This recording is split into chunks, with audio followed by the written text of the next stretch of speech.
જીવન વ્યક્તિને હળવો બનાવી દે, જેને કશી પ્રવૃત્તિ જ ના હોય અને માત્ર નવરા બેસી રહેવાનું હોય, તેને સમય પસાર કરવો બહુ કઠિન થઈ જાય. તેમાં પણ જો વ્યક્તિની સાથે વાતચીત કરનાર કોઈ વ્યક્તિ ના હોય અને એકાકી હોય તો તેનું જીવન એકદમ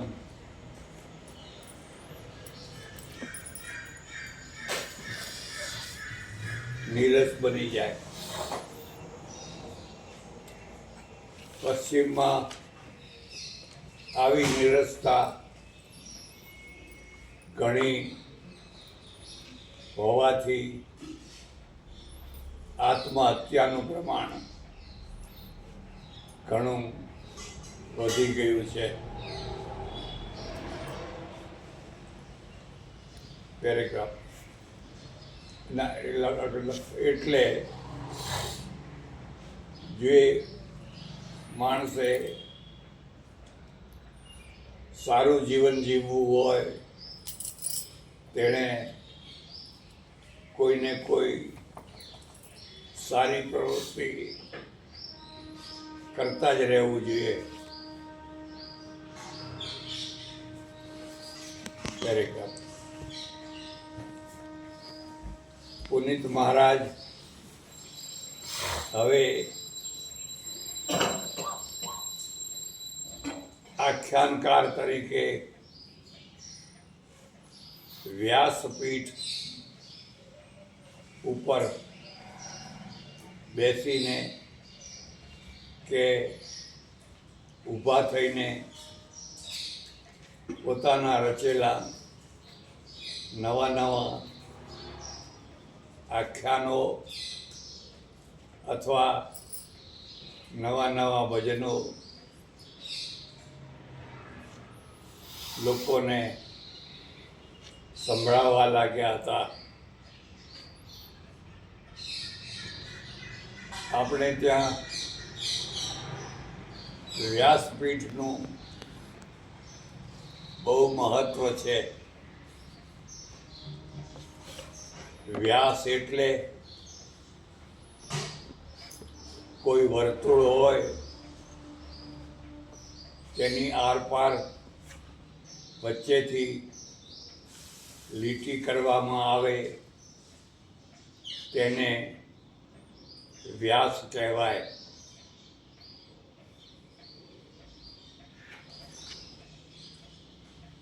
માનો કે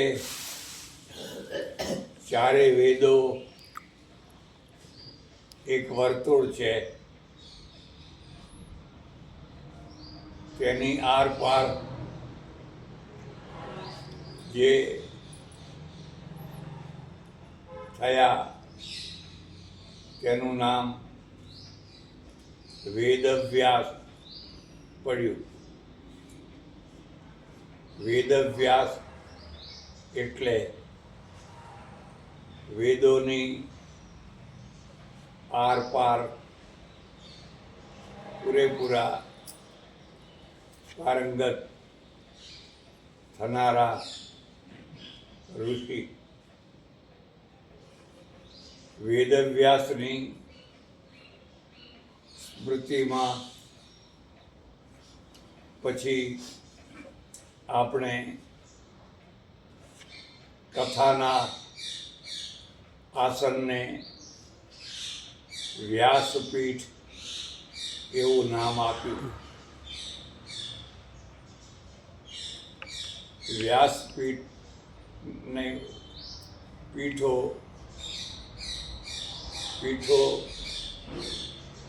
કેટલાય પ્રકારની હોય છે. જૈનોના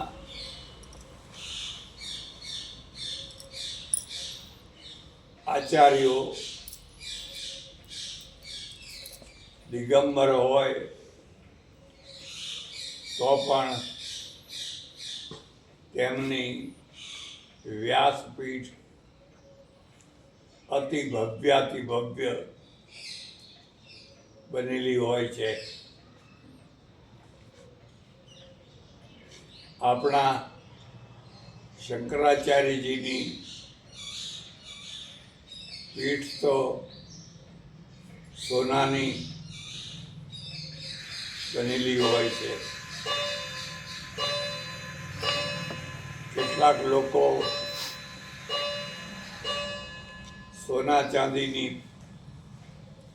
પીઠો બનાવે, છડી ચમર રાખે અને જય જયકાર કરનારા સેવકોને રાખે. આ રીતે ખૂબ આડંબર પૂર્વકની વ્યાસપીઠ ઉપર બેસીને પ્રવચનો કરે. Very good.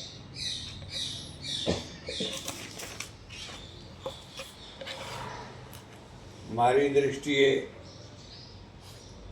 વ્યાસપીઠ ઉપર બેસનાર વ્યક્તિમાં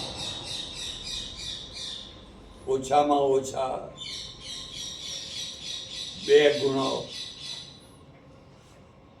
હોવા જોઈએ. એક જ્ઞાન અને 2 વૈરાગ્ય. જ્ઞાન 2 રીતે પ્રાપ્ત થતું હોય છે. કોઈ અધૂરા યોગવાળો જીવાત્મા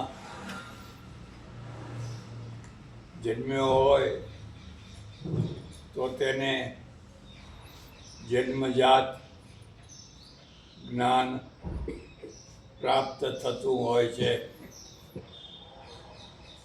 જેમ કે રામકૃષ્ણ પરમહંસ, જ્ઞાનેશ્વર મહારાજ વગેરે એવા કેટલાય મહાપુરુષો થયા જે નિશાળે કક્કો ભણવા પણ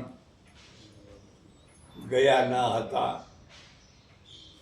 તો પણ તેમના અંદરથી સ્વતઃસ્ફૂર્ત પરાવાણીનો ધોધ વહેવા લાગ્યો હતો. જેમ કે કબીર વગેરે. આવી પરાવાણી પુસ્તકોમાંથી આવી નથી હોતી. પુસ્તકો મહાન છે અને જરૂરી પણ છે, પણ માત્ર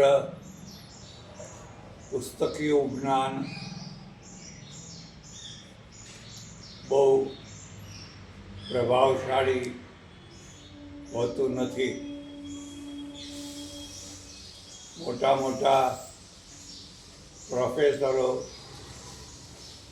પુસ્તકીય જ્ઞાનવાળા હોય છે, પણ તેમનો લોકો ઉપર બહુ પ્રભાવ પડતો દેખાતો નથી હોતો. કયો પ્રભાવ પરાવાણીનો પડતો હોય છે અને તે સ્વયંભૂ આપોઆપ પ્રગટતી હોય છે. જેમ આપણે ત્યાં બે પ્રકારના શિવલિંગ હોય છે. જેમ કે એક જ્યોતિર્લિંગ અને બે ઘડાયેલું લિંગ. તેમાં જ્યોતિર્લિંગ સ્વયંભૂ હોય છે, જ્યારે ઘડાયેલું લિંગ છીણી હથોડીથી ટચકા મારીને ઘડાતું હોય છે. આવી જ રીતે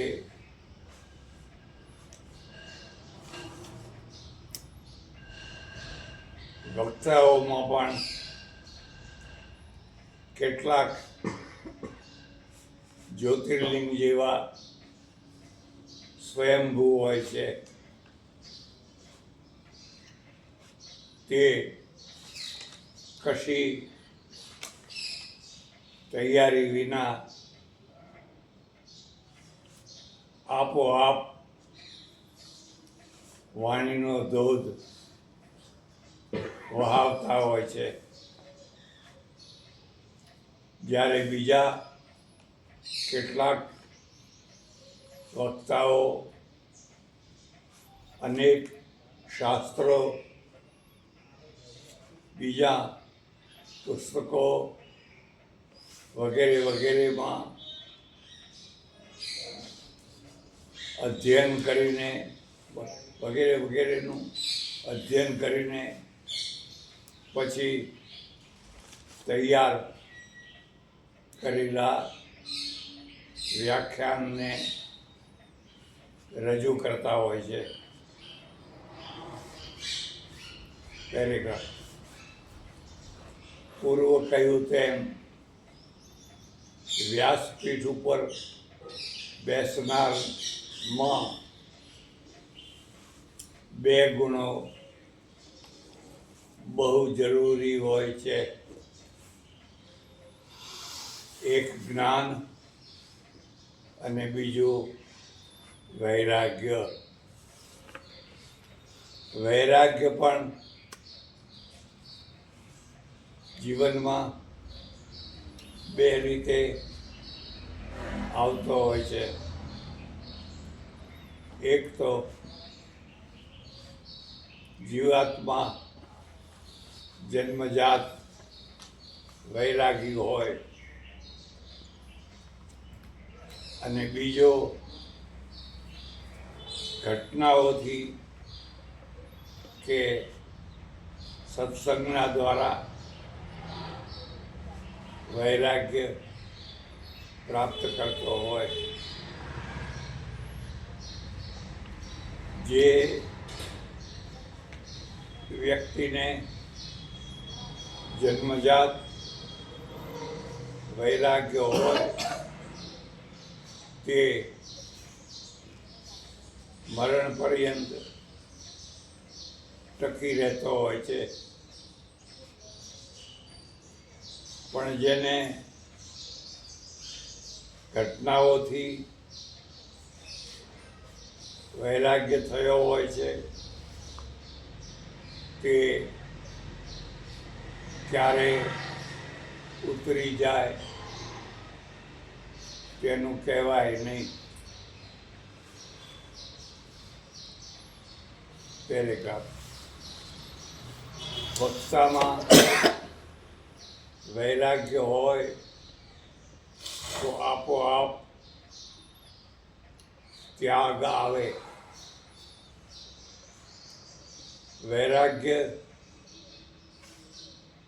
બાપ છે અને ત્યાગ પુત્ર છે. વૈરાગ્ય હોય તો ત્યાગ હોય જ.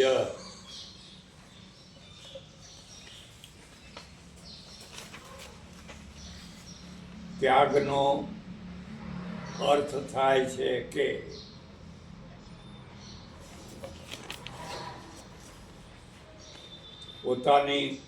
પોતાના સામર્થ્યથી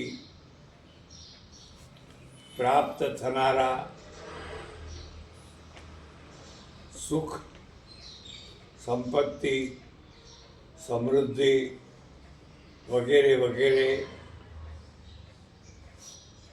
પ્રત્યે અનાસક્તિ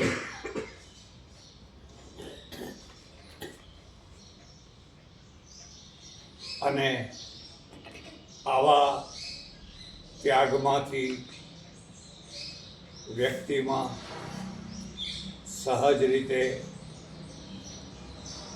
નિર્મળતા પ્રગટ થતી હોય છે. નિર્મળતા એ જ સંતનું લક્ષણ કહેવાય. દરેક જો વ્યાસપીઠ ઉપર બેઠેલા વક્તામાં વૈરાગ્ય ના હોય તો રાગ પેદા થાય. તો રાગ હોય જ. રાગ હોય એટલે દ્વેષ પણ હોય જ. આવા વક્તા આખ્યાનોમાં રાગ દ્વેષ ભરેલી કથાઓ કરતા હોય છે. જેમ કે કથા ચાલુ હોય અને કોઈ ધનાઢ્ય વ્યક્તિ આવે તો કથા રોકીને આવનાર વ્યક્તિનું બહુ માનપૂર્વક સ્વાગત કરે. તેને ઊંચા આસને બેસાડે. કારણ કે તે વ્યક્તિ પાસેથી ધનની મોટી આશા હોય છે. આવી રીતે કોઈ સત્તાધીશ આવે કે કોઈ સ્વાર્થ પૂર્તિ કરનારો માણસ આવે તો તેને પણ કથા રોકીને ફૂલમાળા પહેરાવીને અહોભાવથી આપે. ખરેખર દેવ દરબારમાં આવો વ્યવહાર યોગ્ય ના કહેવાય.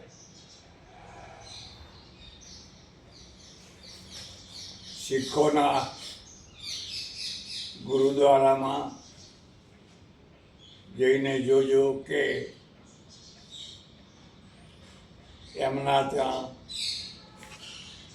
સંગત અને પંગત બંનેમાં જે આવે તે બધા એક સરખા કોઈ ભેદભાવ નહીં. આમ કરવાથી દેવ દરબાર દીપી ઉઠતો હોય છે અને જેમ પહેલાં કહ્યું તેમ સ્વાર્થ પૂર્તિ કરનાર વ્યક્તિ પ્રત્યે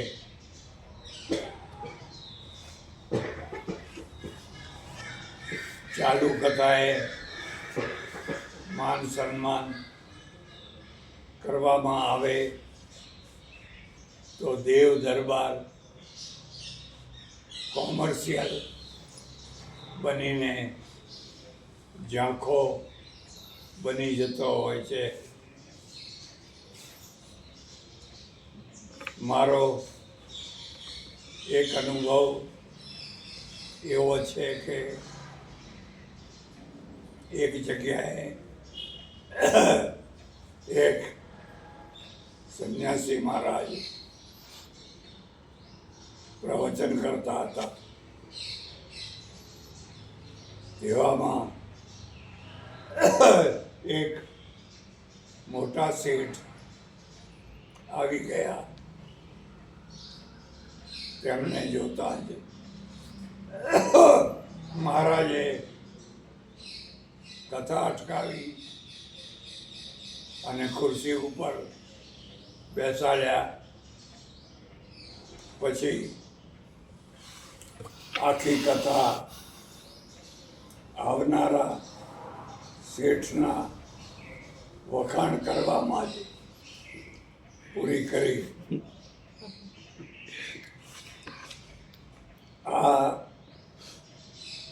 આવી કથાને ધર્મકથા ન કહેવાય પણ બારોટ કથા કહેવાય.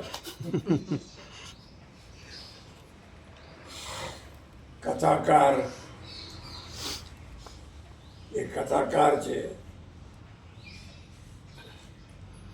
એને હલકી કક્ષાએ ઉતરવું ના જોઈએ. એનો અર્થ એવો નથી કે વ્યાસપીઠ ઉપર બેસીને તે અભિમાની થઈ જાય, એવો પણ નથી.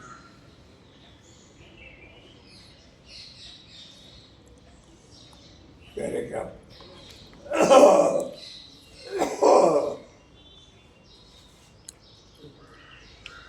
પૂર્વ કહ્યું તેમ બહુ થોડા માણસોને જન્મજાત વૈરાગ્ય હોય છે. આવા લોકો ને સહજ રીતે ત્યાગવૃત્તિ પ્રાપ્ત થતી હોય છે.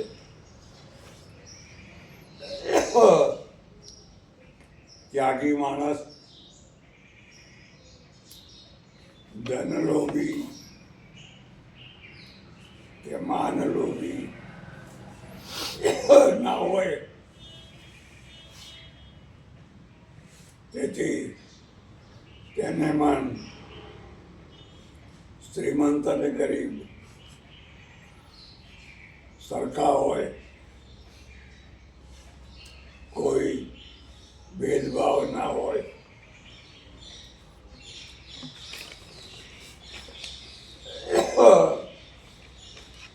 ભાગવતના આદિ કથાકાર સુખદેવ હતા અને તે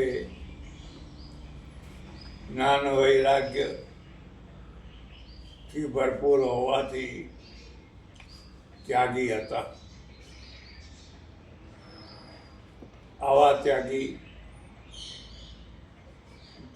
કથાકાર મળવા બહુ દુર્લભ કહી શકાય. પેરેગ્રાફ. વ્યાસપીઠ ઉપર બેસનાર વ્યક્તિમાં ઓછામાં ઓછા 2 ગુણો તો હોવા જ જોઈએ એવું કહેવામાં જ્ઞાન અને વૈરાગ્ય.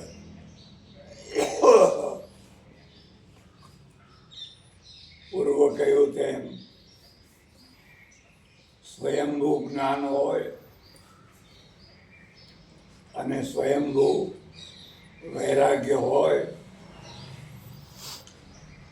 તો કથા ધન્ય ધન્ય થઈ જાય. પુનિત મહારાજમાં આ બંને ગુણો સ્વયંભૂ હતા. તેથી તેમની કથામાં કોઈ ચાર્જ નહીં, કોઈ પૈસાનો લોભ નહીં કે કોઈ માન સન્માનની અપેક્ષા નહીં. સાયકલ ઉપર આવવું અને સાદા પાટ ઉપર બેસીને કે ઊભા થઈને સમયસર આખ્યાન શરૂ કરી દેવું એ તેમની ખાસિયત હતી. પેરેગ્રાફ. કેટલાક વક્તાઓ આજે એવા પણ દેખાય છે કે જે ભરપૂર રાગ દ્વેષથી ભરેલા હોય. હું એક એવા વક્તાને જાણું છું જે વ્યાસપીઠ ઉપર બેસીને માત્ર ને માત્ર રાજકારણની દ્વેષ ભરેલી કથા જ કરતા. ન ગમતા રાજનેતાઓની પાછળ નામ લઈને ખુલ્લેઆમ એવા પણ જતા કે જાણે છાજિયા લેવા બેઠા હોય તેવું દેખાતું.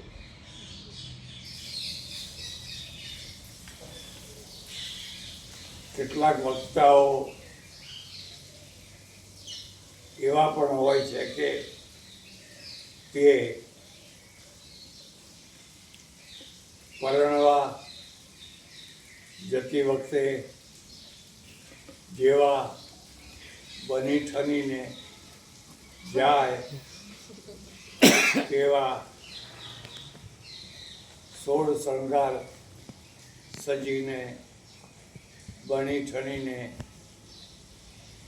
જતા હોય છે. ખાસ કરીને બહેનોમાં કેટલાક વક્તાઓ એવા હોય છે કે એવો મેકઅપ કર્યો હોય અને આંખે એવું બધું લગાડ્યું હોય કે આંધળા માણસને પણ દેખાય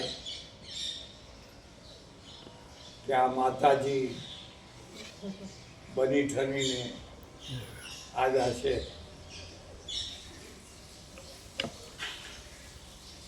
આવા વક્તાઓ એ અંદરની સ્થિતિનું પ્રદર્શન કરતા હોય છે. આમ જુઓ તો વ્યક્તિ માત્રમાં સારા દેખાવાની લાલસા હોય જ છે. હું ખરાબ દેખાઉં એટલે કે વસ્ત્રો અને બાહ્ય દેખાવથી ખરાબ દેખાવ એવું તો માત્ર અઘોરી બાવા અથવા નાગા બાવાઓને ગમતું હોય છે. બાકી તો મોટા ભાગના બધા લોકો જ્યારે ઘર બહાર નીકળે છે ત્યારે યોગ્યતા પ્રમાણે પ્રમાણસરના વસ્ત્રો વગેરે પહેરીને નીકળતા હોય છે. આ ખોટું નથી, આ બરાબર છે. પશ્ચિમમાં એને સભ્યતા સાથે જોડવામાં આવે છે. ઘરમાં તમે નાની ચડ્ડી પહેરીને રહેતા હોવ તો ઠીક છે, પણ એવી નાની ચડ્ડી પહેરીને તમે બજારમાં જાઓ, બજારમાં ઓફિસમાં કે સગાવાલાના ત્યાં જાઓ એ યોગ્ય કહેવાય નહીં.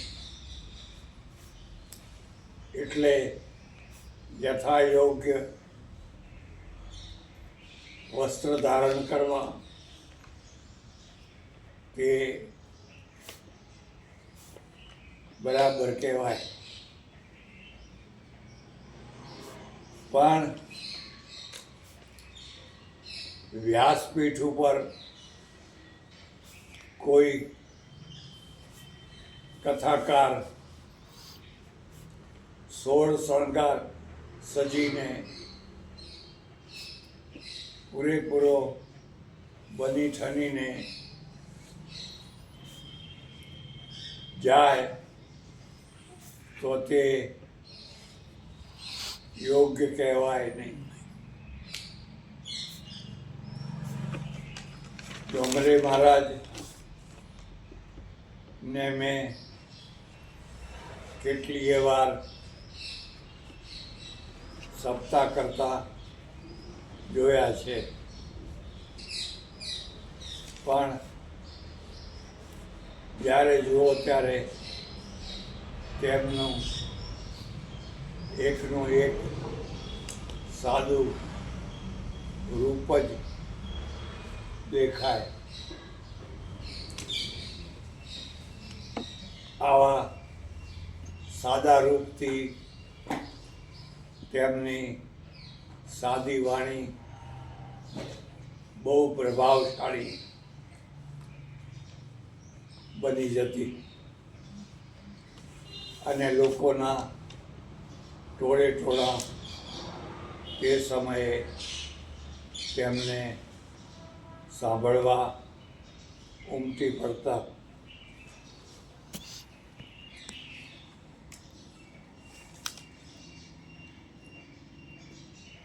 પુનિત મહારાજ પણ તદ્દન સાદા વસ્ત્રોમાં આખ્યાન કરવા જતા.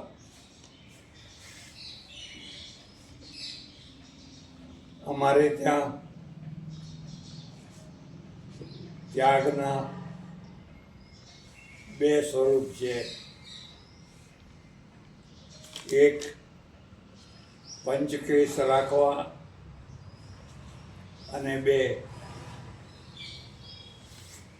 પૂરેપૂરું મુંડન કરાવવું. પંચકેશ એટલે દાઢી, મૂછ, માથાના વાળ વગેરે વગેરે આખા શરીરે ક્યાંય પણ અસ્ત્રો કે મશીન ન ફેરવાવું, તેને પંચકેશ કહેવાય. પણ પંચકેશ રાખ્યા પછી માથામાં તેલ વગેરે નાખવું, તેના લઠિયા પઠિયા પાંથી વગેરે પાડવી તે શૃંગાર કહેવાય, તે યોગ્ય ના કહેવાય. એટલે જે લોકો પંચકેશ રાખે છે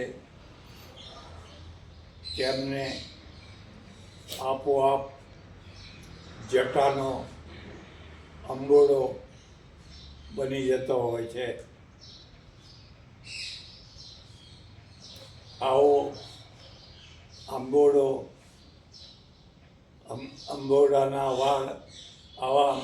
વાળ તેલ કે કાંસકી વિનાના હોય છે.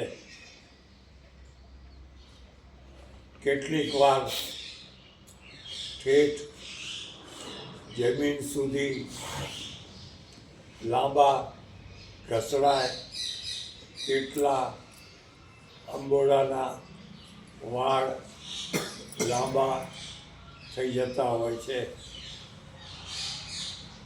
પણ ઘણાને ખબર નથી હોતી કે તે બનાવટી હોય છે.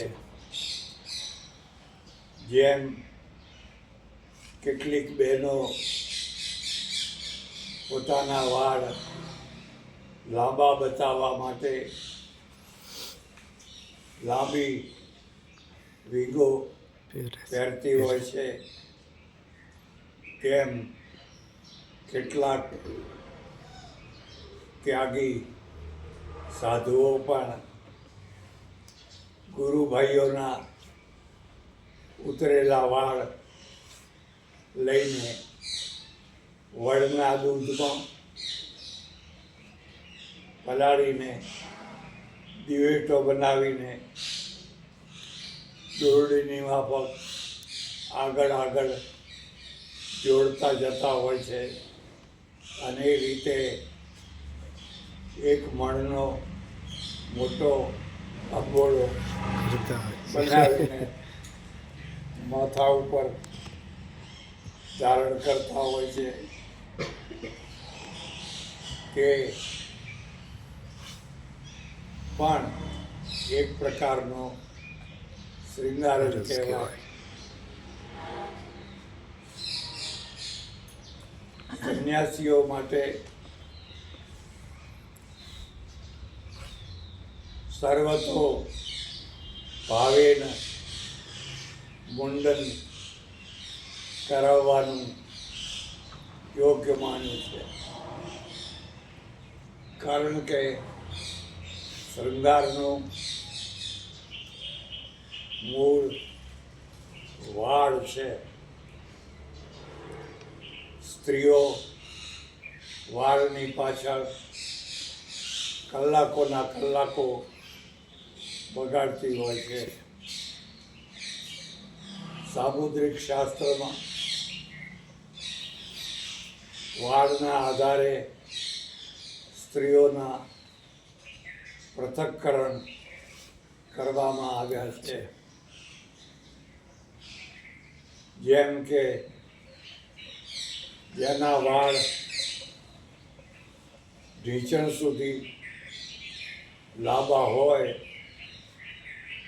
તેને પદ્મિની કહેવાય. આગળના વાળની વાત કરીશું નહીં, કારણ કે કોઈના ઉપર ઘટતી આવે તો ઉપાધિ થાય. હું જ્યારે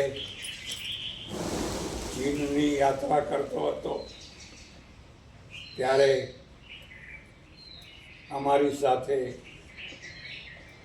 ઘણા યુરોપના ગોરા ભાઈ બહેનો પણ હતા. અવારનવાર હું દર્શનીય સ્થાનોની કોમેન્ટ્રી કરતો તે સાંભળીને તે બધા બહુ રાજી થતા. મેં જ્યારે એક બહેને બુદ્ધની પ્રતિમા જોઈને મને પૂછ્યું કે બુદ્ધના કાન આટલા લાંબા લટકતા કેમ છે? ત્યારે મેં એને સમજાવેલું કે અમારે ત્યાં 4 પ્રકારના પુરુષો હોય છે અને 4 પ્રકારની સ્ત્રીઓ હોય છે. તેમાં જે સૌથી ઉત્તમ પુરુષ પદ્મ હોય છે તેના કાન લાંબા હોય છે, નાક લાંબુ હોય છે, આંખો મોટી હોય છે, હોઠ પાતળા હોય છે, વગેરે વગેરે લક્ષણો બતાવ્યા. પછી તેણે કહ્યું કે નીચેના પુરુષો અને નીચેની સ્ત્રીઓના લક્ષણો બતાવો. તો મેં કહ્યું કે એ તો તમારા ઉપર જ ઘટતો આવશે, એટલે ના બતાવવાની સારા. ત્યારે પુનિત મહારાજ સાદો ધોતીઓ અને સાદી બંડી પહેરીને વ્યાસપીઠ ઉપર બિરાજતા. પણ હવે ચાતુર્માસ શરૂ થઈ રહ્યો હતો એટલે તેમણે નક્કી કર્યું કે આ ચાતુર્માસ આપણે સરયુદાસજીના મંદિરમાં જ કરીએ. તેમની મંડળીએ વાતને સ્વીકાર કરી લીધી. બીજા દિવસેથી ચાતુર્માસ શરૂ થતો હતો. એટલે સવારે જ આખ્યાન કરવા પુનિત મહારાજ મંદિરે પહોંચી ગયા, પણ કોઈ તેમને ઓળખી શક્યું નહીં, કારણ કે તેમણે પંચકેશનું મુંડન કરાવી નાખ્યું હતું. એને કેટલાક લોકો ગાંધી કટ પણ કહે છે. ગાંધીજી પણ મુંડન કરાવી નાખતા. પંચકેશધારી માણસ અને મુંડન કરાવેલો માણસ, બેમાં કેટલો ફરક લાગે કે નાળિયેર ઉપરથી જોઈ શકાય છે. છોલ્યા વિનાનું નાળિયેર ભરાયેલું મોટું દેખાય, પણ એ જ નાળિયેરના છોલી નાખો, માત્ર કાચલી રહી જાય તો નાનું લાગે. આવું જ માણસનું પણ છે. મુંડન કરાવેલો માણસ છોલેલા નારિયેળ જેવો કદરૂપો લાગે. જાણી કરીને પોતાના દેખાવને કદરૂપો બનાવવો એ વૈરાગ્યનું લક્ષણ કહેવાય. કારણ કે રૂપ છે એ આકર્ષણનું કારણ છે. બીજાનું રૂપ જોઈને આકર્ષિત થવું તે તો ઠીક નથી જ, પણ પોતાનું રૂપ બતાવીને બીજાને પોતાના પ્રત્યે આકર્ષિત કરવું તે પણ યોગ્ય ન કહેવાય. એટલે સાધુ સંન્યાસીએ જાણી કરીને કદરૂપા દેખાવાનો પ્રયત્ન કરવો જોઈએ, જેથી કોઈ તેના પ્રત્યે આકર્ષિત થાય નહીં. તમે આજકાલ આપણે જોઈશું કે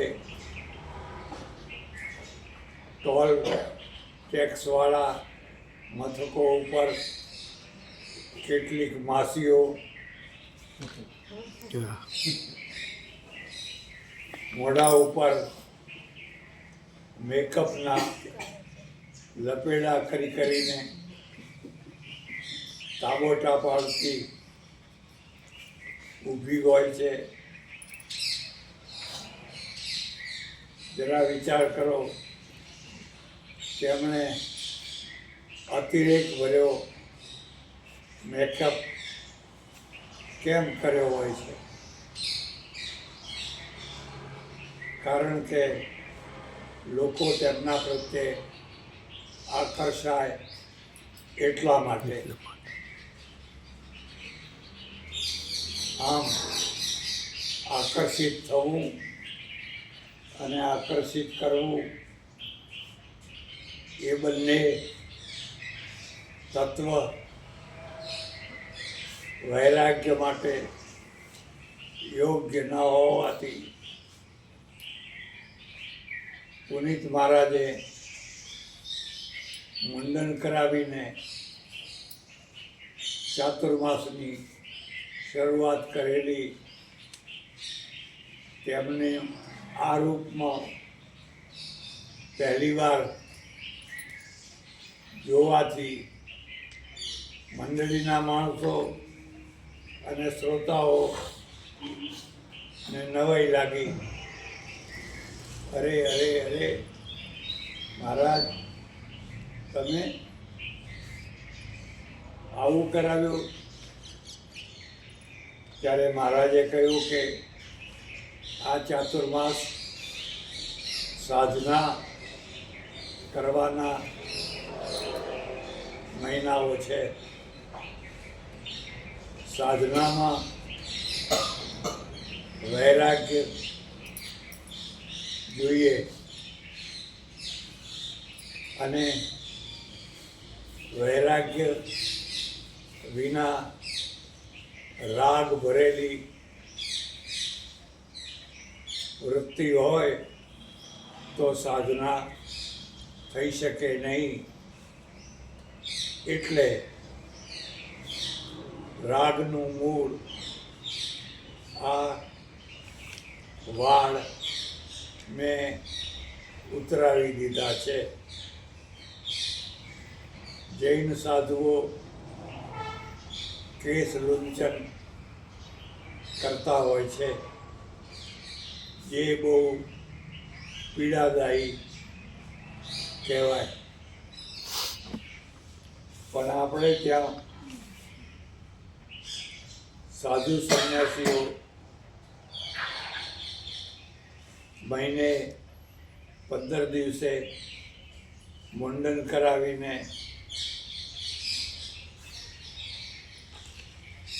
રહેતા હોય છે. આ મુંડન કરાવવાના ઘણા લાભો છે. એક તો વાળની માવજત કરવાનો સમય બચી જાય.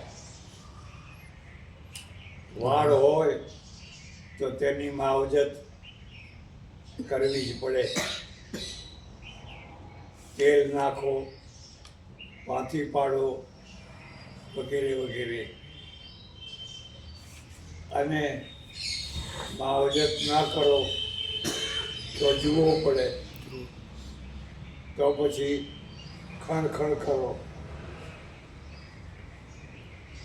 અને માથામાંથી ગંધ આવે, ખોડો થાય, રોગ થાય, વગેરે વગેરે અનેક દોષો થવા લાગે. પણ જો મુંડન કરાવો તો ના તેલની જરૂર, ના ઘાસકીની જરૂર, ના ખોડો થાય, ના જોવું પડે, ના શેમ્પૂની જરૂર. એટલે એક કવિએ બહુ સરસ કહ્યું છે કે મૂડ મૂડાએ